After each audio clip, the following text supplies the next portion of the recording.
Hey, welcome back again. I was actually super excited to record this particular video because, in my experience and my career in business finance, there have been hundreds of business owners and clients that I have talked to that I wish I could have had this conversation with prior to them applying for a loan or a previous transaction that they took a part of, because we really could have saved them a lot of headache and a lot of grief.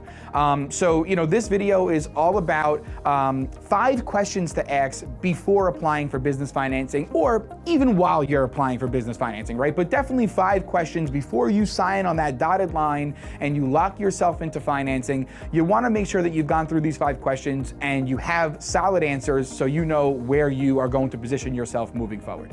Number 1, not really a question so much, but something that you should just definitely do. And in my opinion, it's the most important, which is why I'm bringing it up first. Reputation, reviews, references on the person in whom you are inquiring with or borrowing from. I cannot tell you how many times business owners go and look for financing, and maybe they go through a business consultant or somebody that they were referred to, or they go to some type of private lender, and they don't do a review search or look for an online presence and try to understand a little bit about that organization. There are brokerages and lenders that are out there that are more in the high risk type of business, and if you don't understand who you're working with or what they offer, you could find yourself wind up in a position that maybe you did not intend or want to be in.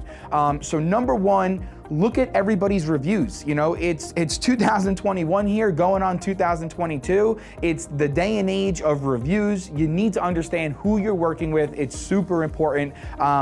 Before anyone works with me, I don't even want to talk to you until you looked at my reviews, because I want you to understand what type of organization you're dealing with. So that's number 1. Number 2, you need to ask yourself first, do you qualify? Is this the right time for a loan? If you're going for some type of traditional financing like an SBA or equipment or a bank loan, you want to make sure that your personal credit score is at the minimum 680. Right? You're really looking 700 plus. And then if you're going for a more untraditional product, like based on your receivables or your revenue in the business, make sure that you meet the minimum qualifications, which is usually around $120,000 annually in sales. So, ask yourself first, right? Hey, am I in the position to be applying for this loan? This way you don't waste yourself, your own time or the bank's time. You can just wait until you have the minimum qualifications in order. And especially time in business, right? If you're in business for less than 6 months to a year, you definitely want to continue to, power forward and wait a little bit until applying for financing. The next would be understanding the cost. Okay, there's a lot of different types of business finance that exist. Not everything is so straightforward. Hey, I give you this much money, you pay back this. A lot of these loans depend on how much money you take, how frequently you pay it back, what type of a rate it is, right? Not everything, we're all trained to think of, because we come from the personal side growing up, that everything's an APR. But that's not true, right? There are business financing products that are based on a factor rate, which is how we describe a set cost of capital. So you definitely want to make sure that you're understanding the cost of the money. How much money am I getting? How much money do I have to pay you back in total? Is that a set figure, or is that a moving target? Is it a variable number depending on how I pay this money back, how long I use it? Because, even a 5-year bank loan at 8.99% in the end can be more expensive than a cash advance at a 25 cents on the dollar factor rate. So something might appear to be more expensive on the front end, but could actually wind up be cheaper or better for the business in the long run, depending on what you're using it for and how you're applying it to the business. Fees, right? This is like the golden word. Anytime you apply for a loan, hey, tell me the fees, tell me the fees. It's important to know that all commercial products have some type of a closing cost or a processing fee. That's normal, okay? So don't get freaked out that there's a fee on the loan. Now, what that fee is That's important, right? There shouldn't be fees that are exceeding usually the 5 or 6% mark, but even that's towards the high end. You definitely want to see fees, under 5%, if they're there at all, right? So just understanding what the fees are, who they're coming from, why they're coming, and what do they total up to. But yes, understand that there are fees in commercial financing, but there may be hidden fees, and that's never allowed. So make sure you ask the questions, make sure you understand the fees. I know me and my company go through extensive training on really breaking down the cost of the product because, retention and long-term relationships, and a lot of our borrowers have borrowed from us 10, 15, 20 times. These are businesses that we have went and visited. You should visit our CEO's YouTube page. He's done interviews with some of these business owners. So we have long-term clients, and we want to make sure that these clients are understanding the products that they're getting into and that they're actually helping the business.